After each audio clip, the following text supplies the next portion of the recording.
Now the only, oh goodness, what a voice. The only reason that I'm here is because I like to make cards like these for the people that matter to me. You'll notice that Malin's picture, oh, you've got it upside down, guys.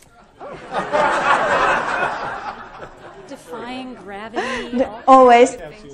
So Malin's picture is here because this card was made for Malin. And the reason that I did that is that I love the universe story of Brian Schwimm. And I thought that if I presented this to Bill, I even made him a card, that he would invite Brian Schwimm.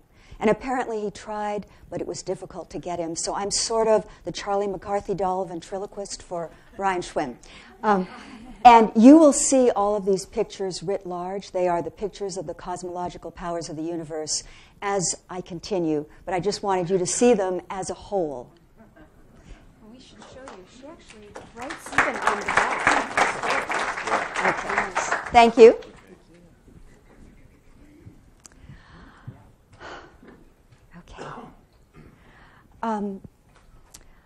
I love Brian Schwimm's universe story because it's the biggest story that I have ever heard. And I've been checking out a lot of stories. This story integrates and honors science, spirituality, depth psychology, eros, poetry, beauty. I could go on and on and on. Really poetry, because for me, science is the poetry of the 21st century. You know, you think of those poems by William Blake, they're kind of mystical nursery rhymes about finding the earth in a grain of sand and the universe in a flower and holding infinity in the palm of your hand and eternity in an hour.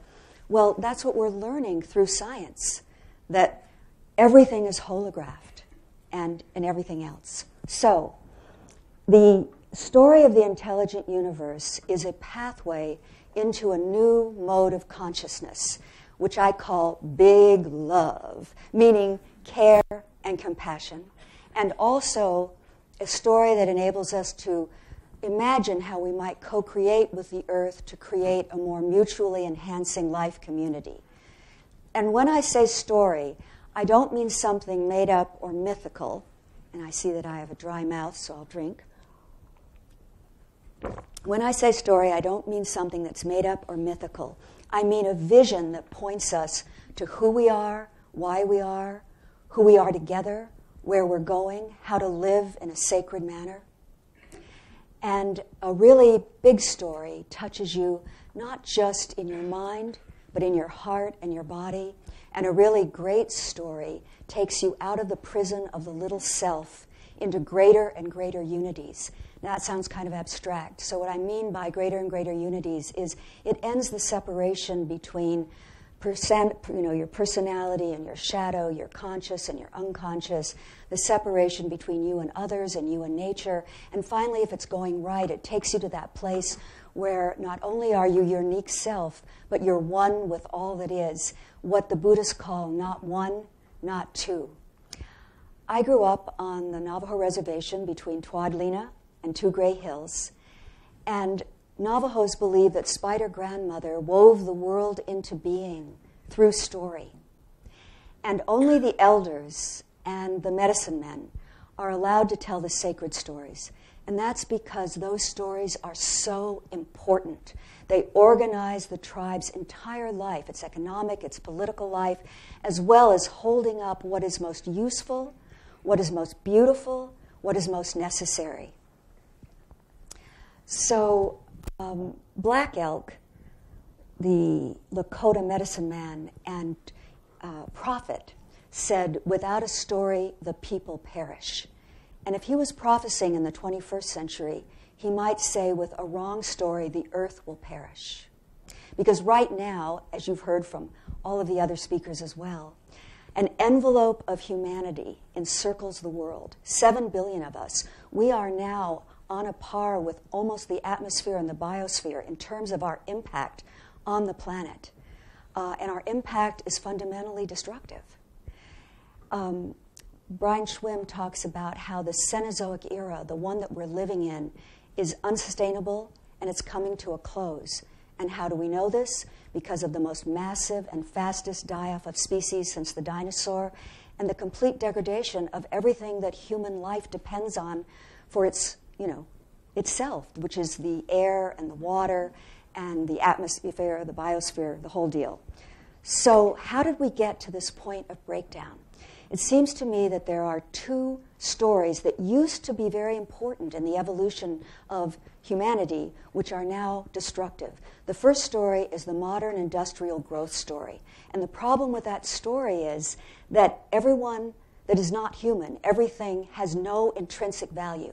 It's only there for our use. And you can see that a story like that would be, not possible to get into big love if nothing has any value, if it's just determined by how you can use it. And the second story are all the virulent fundamentalisms that are coming out of the great old religions. And what those do is they deny science, they separate earth from heaven, they separate believer from infidel. Neither one of these stories can take us from breakdown to breakthrough. Neither one of these stories can take us from the Cenozoic to what Brian Schwimm and Thomas Berry call the Ecozoic. So, enter the new story, and that's Brian Schwimm's universe story. And we are the first generation of people to really know the scientific story of the universe. We know that it wasn't just an empty box that was filled up with stuff with some guy 1,000,000 years ago. We know that it's not an ever-ending steady state. Rather, we've learned that it's a story with a beginning, and it continues as a continually creative, ever-evolving event where structures transcend and include what went before. This is a story that we are immersed in, that we come out of, that we belong to, just as the Milky Way is the universe in the form of a galaxy, and an orchid is the universe in the form of a flower. We are the universe in the form of human beings. Every time you gaze into your children's eyes or up at the night sky, you are the universe seeing itself. The eye with which you see the universe is the same eye with which the universe sees you. And this little sound will be your signal. It's actually just an invitation. You don't have to do it. But to close your eyes and to just, at this moment, begin to imagine how the universe is living in you, how it is supporting and sustaining you, gravity upholding you, the grasses and the forests feeding and breathing you, the sun warming and illuminating you. With every breath, a little ping of oxygen lets go the glucose that energizes in each cell your entire body.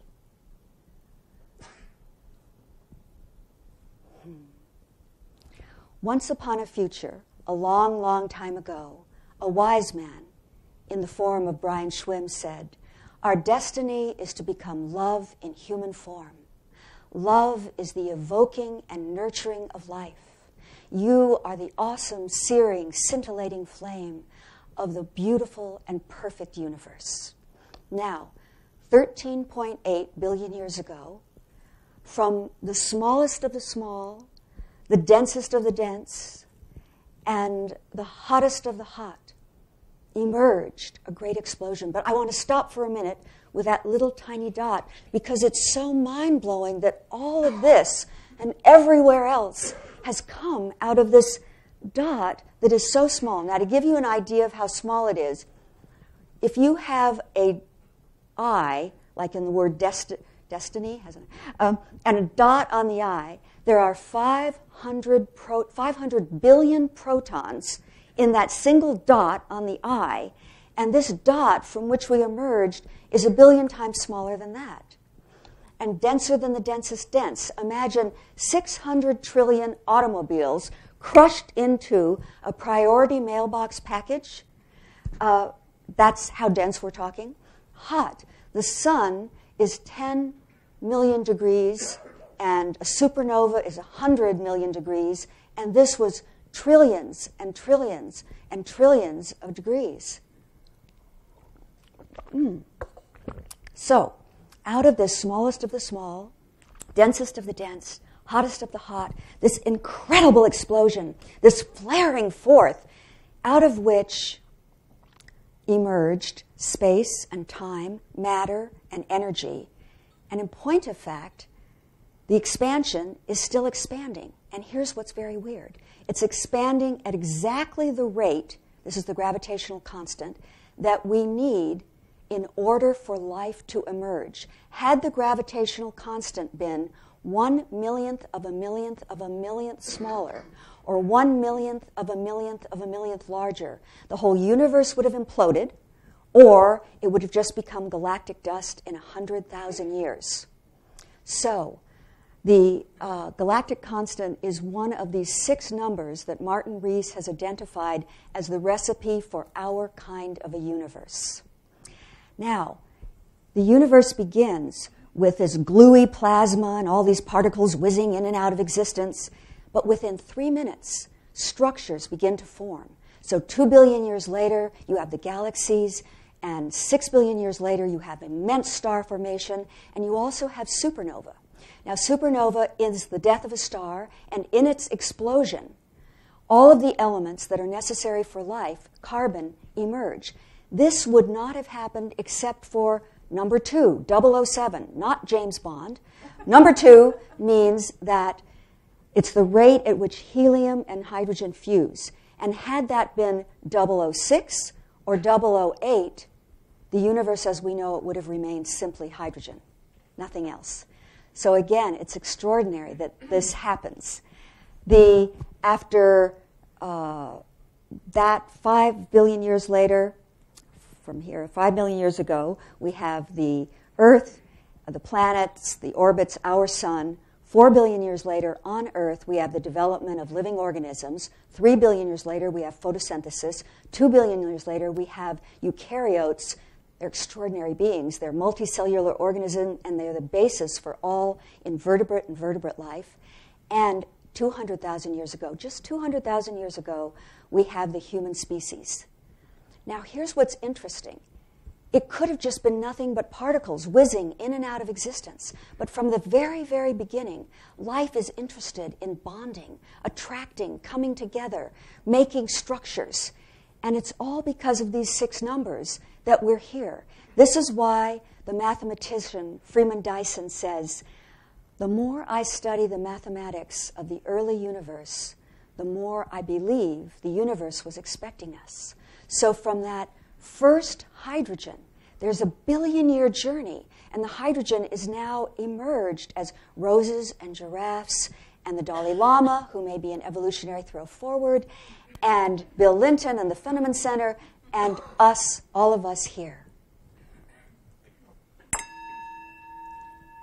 So again, I'm just going to invite you for a moment to unplug the chatterbox and sink into the body-mind and feel the way in which you holograph the entire universe. The original hydrogen, the atoms, all of the elements from the supernovae. You know, Walt Whitman said, every blade of grass is the journey work of stars. He might have equally said, every human being is the journey work of the Big Bang. So before I go on with the story, just a meta point. Whether you're talking about Jesus or progress or scientific facts, all stories are metaphors. They're fingers that are pointing to a moon. And some truths are truer than others or more useful. But as Robert Browning said, if I could paraphrase him, if a man's reach cannot exceed his grasp, then what's a metaphor? And what we're looking for here are clues. We're looking for clues as to how to proceed in order to create a thriving, enhancing, mutually enhancing Earth community.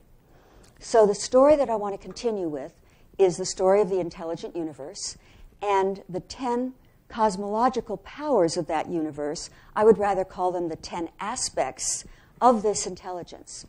So the first cosmological power is seamlessness.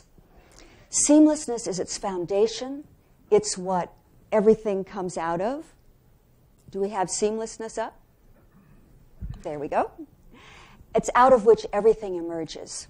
And the idea of seamlessness begins with, this is Brian Schwimm's word for space-time foam or the quantum field or the implicate order, the zero-point energy field. In other words, until recently, everyone, including scientists, thought that space was empty, that it was a vacuum. But it turns out that it is absolutely full. It's an empty fullness. Empty space is seething with particles and waves and things whizzing in and out of existence. It's just absolute creativity. And the interesting thing for us is that all of the trillions of atoms in your body are 99% empty. So that seething creative foam is present in you. So the next aspect of seamlessness, I don't know why my mouth is so dry. I think I'm a lot more nervous than I'm aware of. Or maybe, it's the desert air. Anyway. The next aspect of seamlessness is interdependence. In this very peculiar way, everything in the universe seems to have some connection with every other part of it.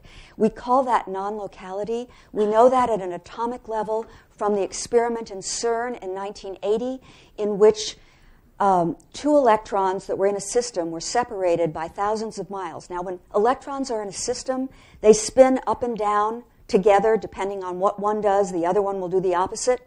Well, they discovered that this would happen even if they were separated by 100,000 miles. Now, what that means is it was going faster than the speed of light. So somehow information is traveling through our universe in ways that we can't even begin to I certainly can't wrap my mind around this. Now, at a human level, with biosystems or us or cats and dogs or whatever, what I think interdependence means is that we have to stop thinking about things as nouns, and we have to start thinking of things as verbs. In other words, everything is in process, and everything is relating to everything else. Do you remember that wonderful diagram that Suzanne drew with the trees, and she was only dealing with 2 fungi and maybe 50 trees, and you could barely, separate all of the lines that connected everything. And so this is happening at an exponential rate at the universe level. So the last aspect of seamlessness is that everything that is was implied from the beginning. The Big Bang is the ancestor of everything that has come. And in life, once we get to life, everything is encoded in the DNA.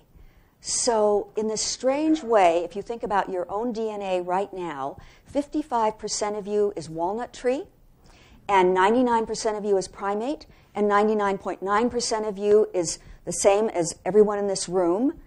And so you realize we really are next of kin, so that when shamans start talking about how Mother Earth and Grandfather Sun and Grandmother Moon and Brother Tree and all of this, they are not speaking nonsense. They're actually talking true.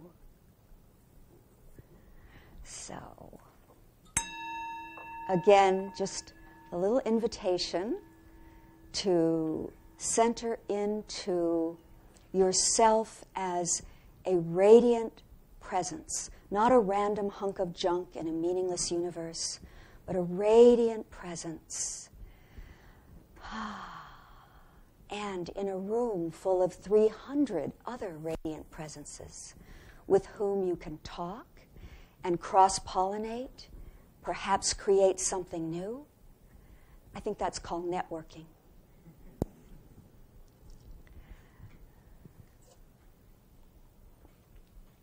So the next power, centration.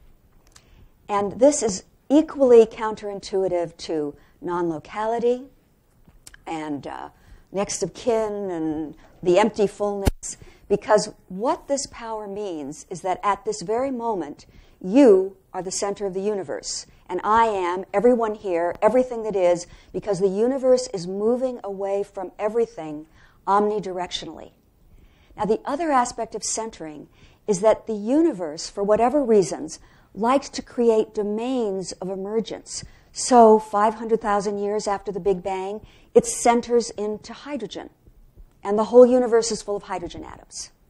And then it centers into galaxies. And the whole universe is full of galaxies.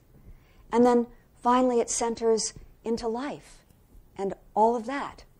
So the universe likes to find domains of emergence where it can reveal its magnificence and where it can transcend and include what went before.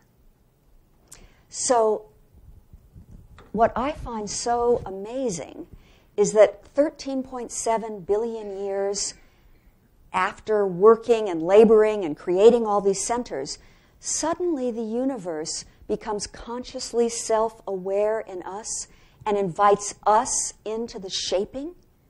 In other words, we are going to have to be helping create the new center of the new Earth if we're going to survive.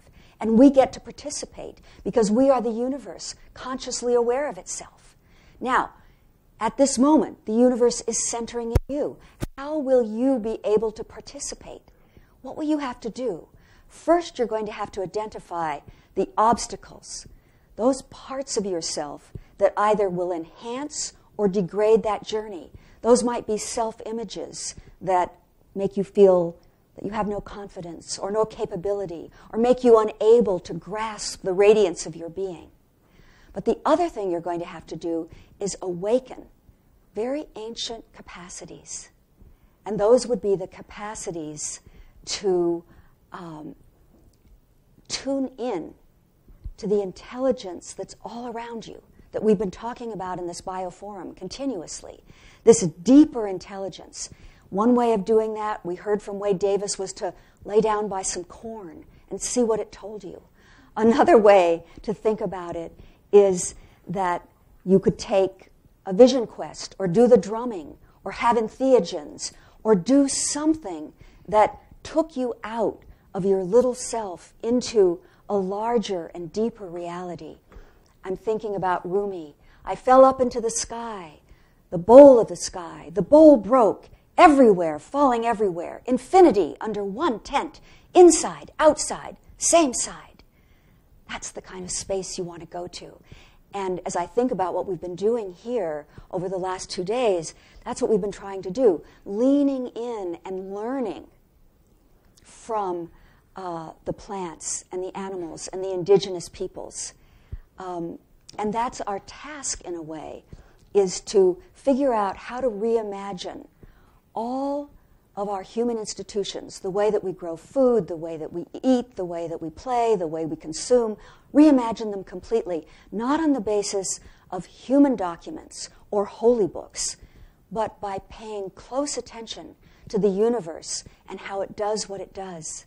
Barbara McClintock, the corn geneticist who won the Nobel Prize, was asked, how did you find that out about the corn without a decent laboratory? And she said, I leaned into the ear of corn.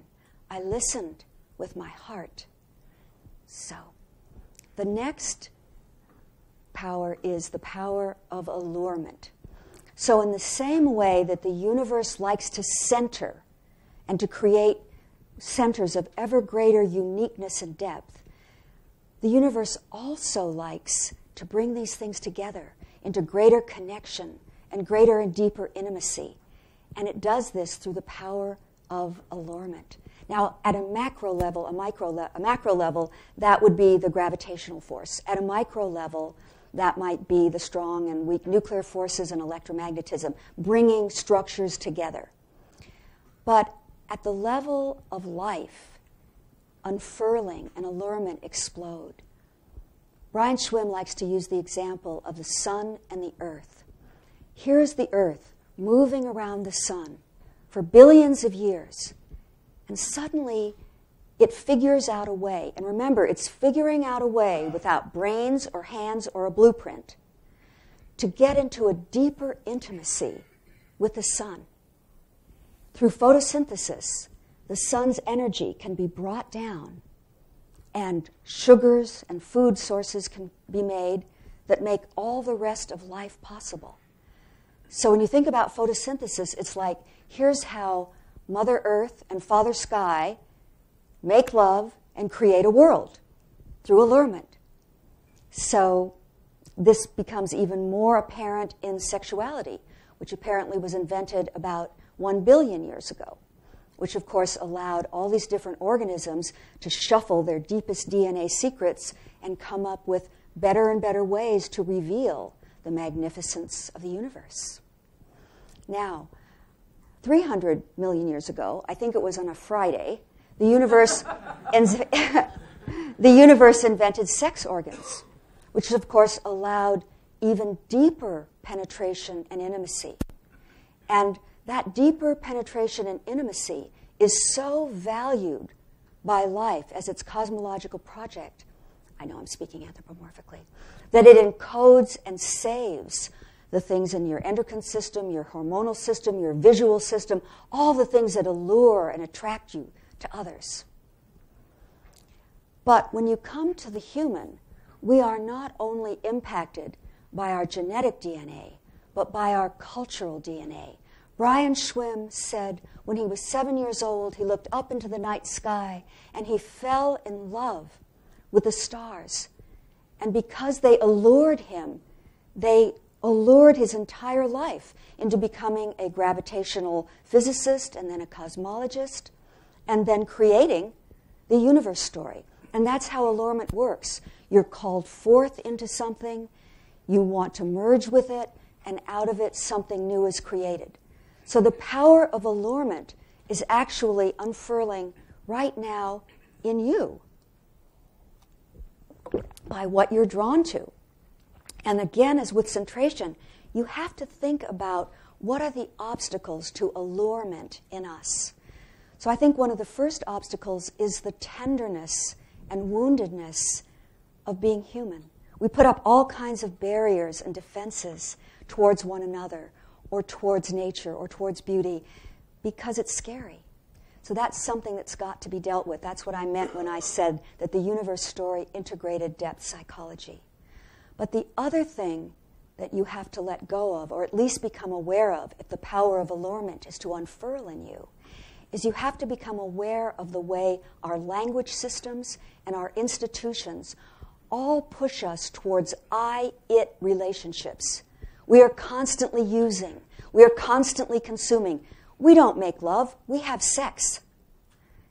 So what we want to move to is from an I-it to an I-thou. And what we're talking about is a project of cosmic lovemaking. In other words, and at all the chakras.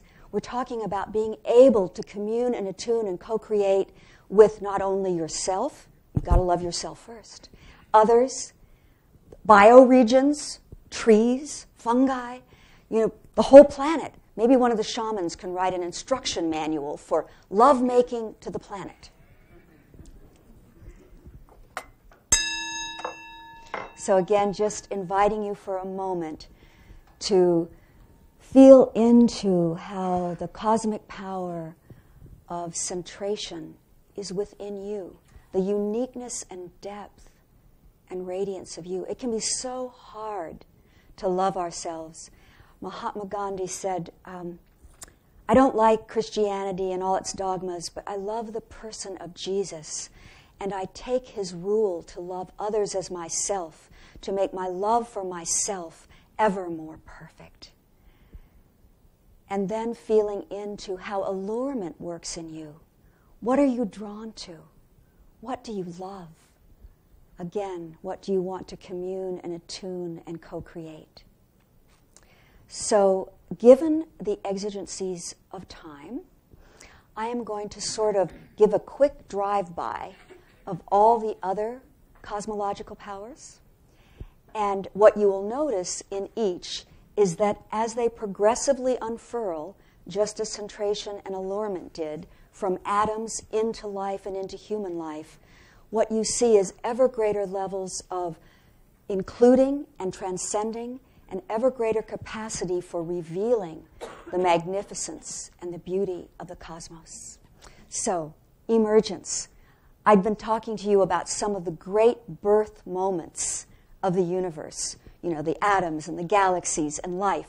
And the strange thing is, why didn't the universe just stop, say, with atoms? Why didn't it stop with supernova? The moment, this is the most magnificent fireworks display you've ever seen. Why didn't it stop with one-celled organisms? I mean, life? Why not just call it a day? But the fact is that the universe is just full of continuous creativity. That's what the power of emergence is. And within the whole universe and within each particular, we are permeated with the powers of creativity and emergence and transcendence. So, the next is homeostasis. The universe keeps its best work. It doesn't reinvent the wheel. When it has structures and processes that work, it keeps them. And we notice that in ourselves. For instance, your lungs were the work of ancient fish. It's in your DNA, but it was all done by them. Your digestive system, the work of the ancient worms, 550 million years ago. But it works so well that the universe keeps it. So that's the meaning of homeostasis, but there's a more normal use of that word, and it's the idea that life and the universe like to keep things in balance. Right now, there are about 200 interactions going on in your blood to keep your blood at a pH level of 7.4. That's the pH level for almost all mammals. In a biosystem or any ecosystem, there's this careful balance. Again, hundreds of interactions. No mastermind doing this. We have no idea how this happens. But hundreds of thousands of interactions that keep in balance the predator, the food supply, and the bottom feeders. It may even be that our own Earth is a homeostatic system.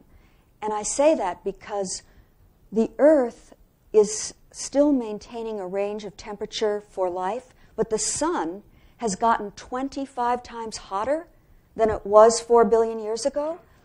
Now, part of that's been through carbon sequestration. And we saw that capacity in Suzanne's talk about what the forests and those mycelial chains were doing with the carbon. But carbon is also taken out of the air with water, through water. So somehow the Earth has maintained this level of balance. Now, the big question might be, why isn't homeostasis working now? Because clearly everything's out of balance. And that's because we are the only mammalian species that has no constraints. Due to opposable thumbs and our capacities to symbolize and think, we have done what every mammalian species would love to do. We have filled up every available niche in the Earth. And as a consequence, we're in trouble. So, the next power. Cataclysm. Death and destruction. Death and destruction are built into the universe. They are essential. Death and destruction are the way the universe tears apart what isn't working or tears things apart to make something new. We know that hydrogen dies so that stars can shine. Supernovas explode, and they make all of the elements for life. When you think about the dance of death between a predator and a prey, it seems kind of icky, but without it, each species wouldn't thrive, adapt, and survive. That's why the Inuit have a beautiful saying. They say, the wolf and the caribou, they make each other strong. Now, we too are being faced with the power, this cosmological power of cataclysm within ourselves, within our Earth.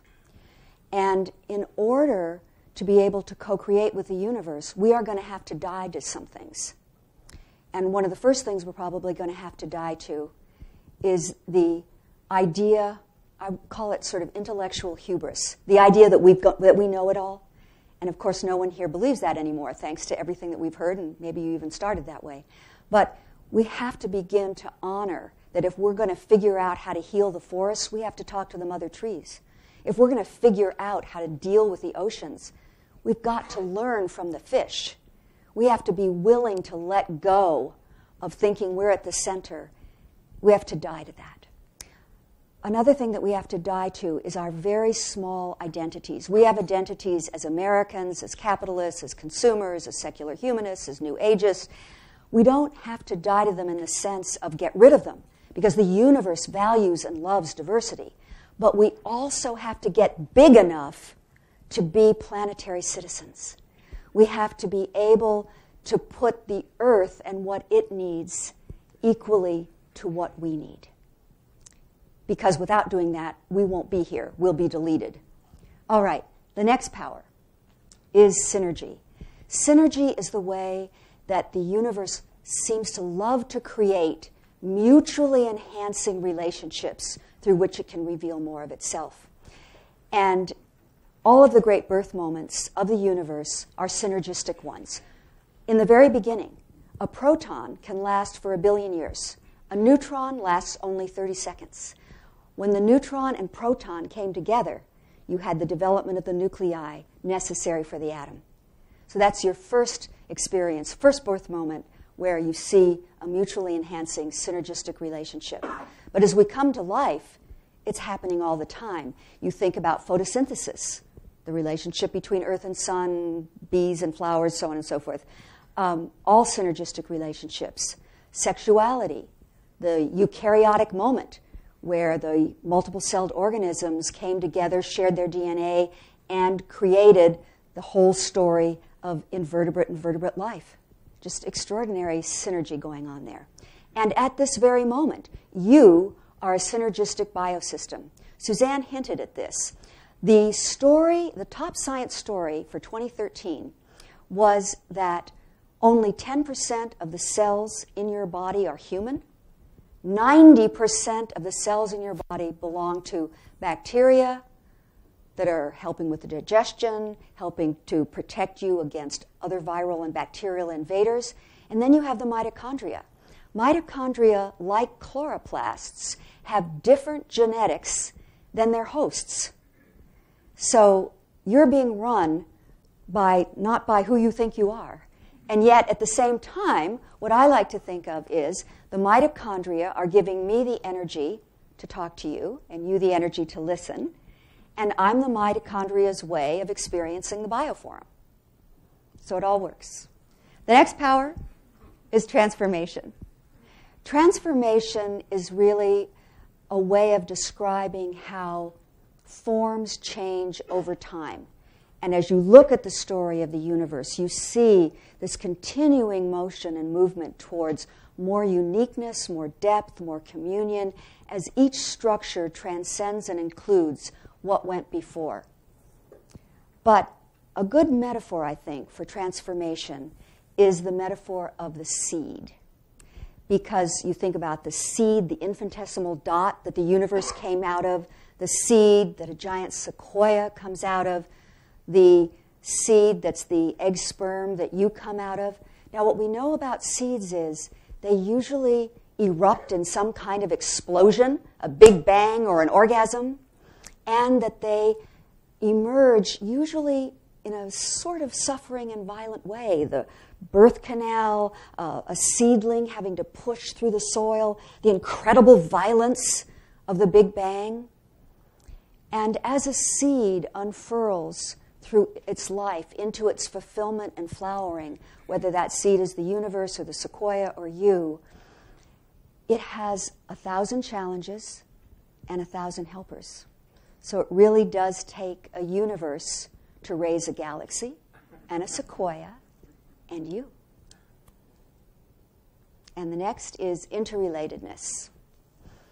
So interrelatedness is the power that speaks to how everything connects and depends on others. And with the coming of life, interrelatedness begins to unfurl in tremendously powerful ways. The very good news is that the power of interrelatedness begins to unfurl as the power of care and of compassion. It starts with the early fish, the first fish who are willing to swallow their babies in order to protect them from predators instead of letting the predators eat them or eat them themselves. And then it goes on into unfurling in mammals. And mammals have extremely elaborate systems for nurturing and caring for one another, and particularly for their young. And these systems are encoded in the DNA. You begin to feel oxytocins and endorphins and all these good feelings when you're loving and caring, particularly when you're loving and caring for your young. And of course, that's a great way for the species to survive. But at the level of the human, now we know that other species have feelings of compassion. This has been documented. But in the human, this just is amplified exponentially by the fact of the number of mirror neurons, our self-reflective capacities, and our imagination. It means that we can feel empathetically into how another is being. This is extraordinary because it is because of that that we can begin to think about passing anti-slavery laws or laws protecting women's rights, or more extraordinarily, laws protecting other species. This is just, to me, an amazing thing. Now, we are not consistently, obviously, all you have to do is read the news, we are not consistently compassionate or caring across the board. But we have had many evolutionary throw forwards who have pointed the way. I'm thinking of Jesus, I'm thinking of Buddha, I'm thinking of Martin Luther King, I'm thinking of Rachel Carson. We could think of a million beings that we admire who have revealed what it means to have care and compassion, to love life and themselves and others. Teilhard de Chardin said, after we have harnessed the energy of fire, after we've harnessed the energy of air and water and fossil fuels, we will harness the energy of love, and then we will have discovered fire for the second time. So now we're at radiance. On its simplest level, radiance is the second law of thermodynamics. Anything that has energy is going to emit energy.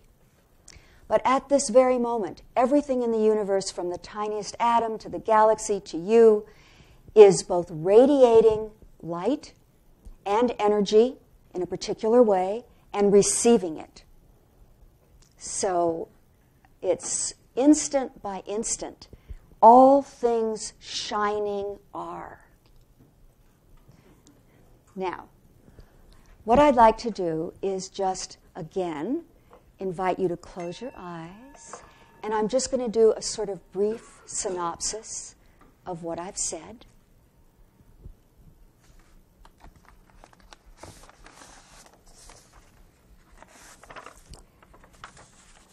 You might have to keep your eyes closed for a long time. Oh, where is this?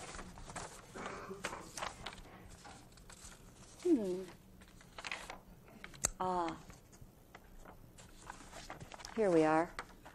I'm wanting to read this because I want to get it just right. Okay. The intelligent universe and its cosmological powers have been unfurling for 13.7 billion years, showing first as atoms, galaxies, stars, then life, each structure transcending and including what went before. We can describe the work of the universe mathematically or by natural selection. And yet, from the beginning, the universe appears to be creating ever more elaborate structures to house and reveal its magnificence and beauty and its capacity for uniqueness, depth, and communion. In us, the universe becomes conscious of itself and able to radiate through us as more awareness, more creativity, more compassion, wonder, generosity, all the aspects of spirituality. We are being asked to acknowledge our own radiance, all the ways we can express the magnificence of the universe, and to acknowledge the radiance of all that is, mountains, waters, oceans, and all other humans, so that together we might create a mutually enhancing earth community worthy of the universe. Rumi says, every object and being in the universe is a jar overflowing with beauty and wisdom, a drop of the spirit only no skin can contain. Every jar fills spills, covering the earth as if with satin. What will you do with your one wild and precious life? How will you commune, attune, and co-create radiance to radiance and light to light? And now, this is for the people who are more linear, the 5 takeaways.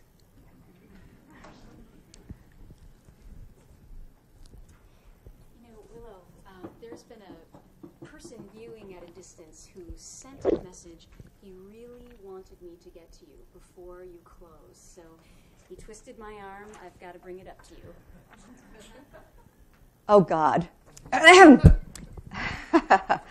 This is Woody Allen reviews The Powers of the Universe as told by Willow. Okay, so here we go.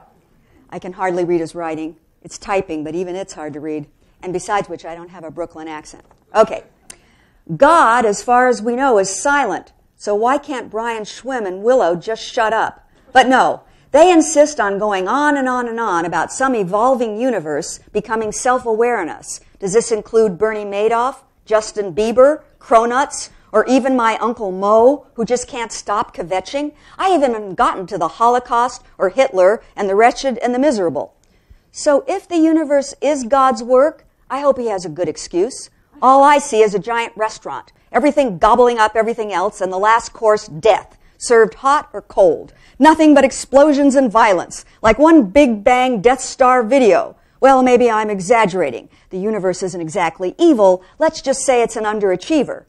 Frankly, anyone who believes this cosmic crap clearly has stars in their eyes, or maybe just a brain tumor. Actually, the only people I know with stars in their eyes are boxers who get knocked out and down for the count and then end up to permanent dementia.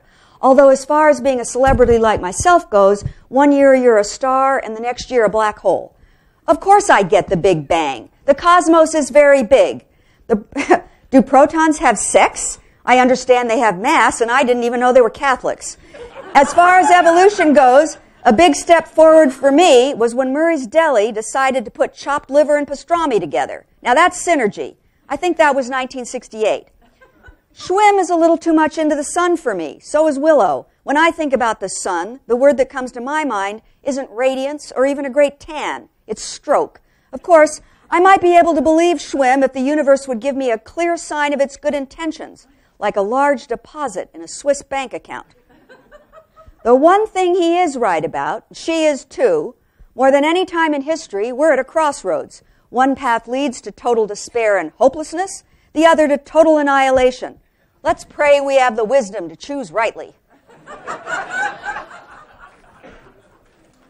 Okay.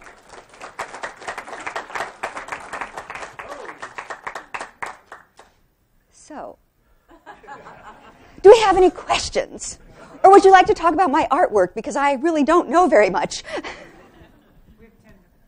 Oh, no. Sorry. So we can all go to early lunch unless someone would like to make a comment. I would like to make a comment. Hi. Oh, yes. I can't Hello. see you. Where are you? Hello. Can you see me up here? To your right and up. Hi. You know, here's the deal. You guys, I'll let you speak in just a moment. I'm trying to keep this. I know as a psychologist that the thing that people most fear is speaking in public. When they do interviews with men and women actually most fear physical disfiguration, but public speaking is next. Men, public speaking is first. Death is a distant third. So one of the reasons that I'm usually able to do public speaking, and I've never usually had this dry throat, I don't know what this is all about, but because I can't see without my glasses. So I'm just sort of looking out into this blur that could just be, practicing in front of my room. So getting a bead on you is a little hard. Sorry. What is your question? Come into the light? Coming close. Yes.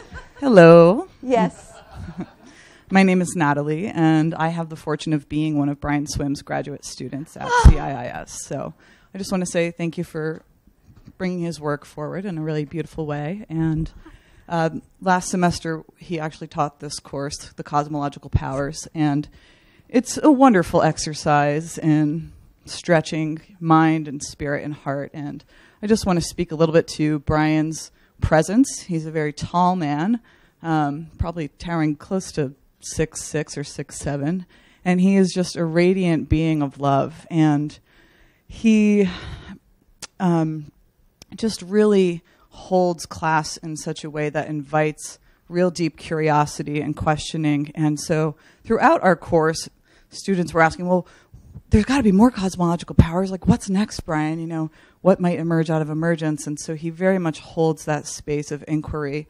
And what I've gained from 3 years of studying with him, and I keep coming home to in terms of his work, is his articulation that the human being is a place where the universe shows up with its self-reflexive capacity.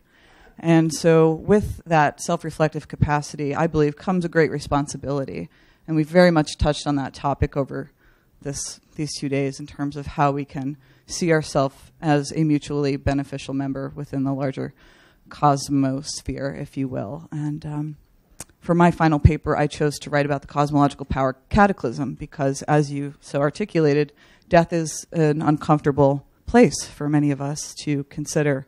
Yet it is very much the death of a star that allows us to be here, because from that primal flaring forth and from those events, those atomic energies are released that allow us to be sitting in this room. And another piece of what I brought into Brian's class was the work that's happening with psilocybin and how amazing that synergy is, that communication between the fungal world, the molecular world, the hands of a chemist, that can bring some resolution to the dying process and the anxiety that's present for people and their families and their caregivers. So great job. I love Brian. Look at his work sometime, and it's Brian's swim, just to connect his last name. Thank you. Thank you. And that reminds me, yes, of something I forgot to include in Cataclysm, and that's the poem by Rumi that goes, first I was atom, then I was rock, then I was fish, then I was plant, then I was lion, then I was human, then I was love. What have I ever lost by dying? So, anyone else? Uh-oh. Oh, well, if he raised his hand. I mean, tie it in a bow. Sorry. I'm coming. It's Oh. not on the ball here. You're next. Albert Camus, who just had his 100th anniversary last year, was surrounded by the ennui of Jean-Paul Sartre. And he said, well, life may be meaningless, but it's also a gift. And the highest order that one can do with that gift is creativity. And you certainly have expressed that creativity, Willow. Thank you.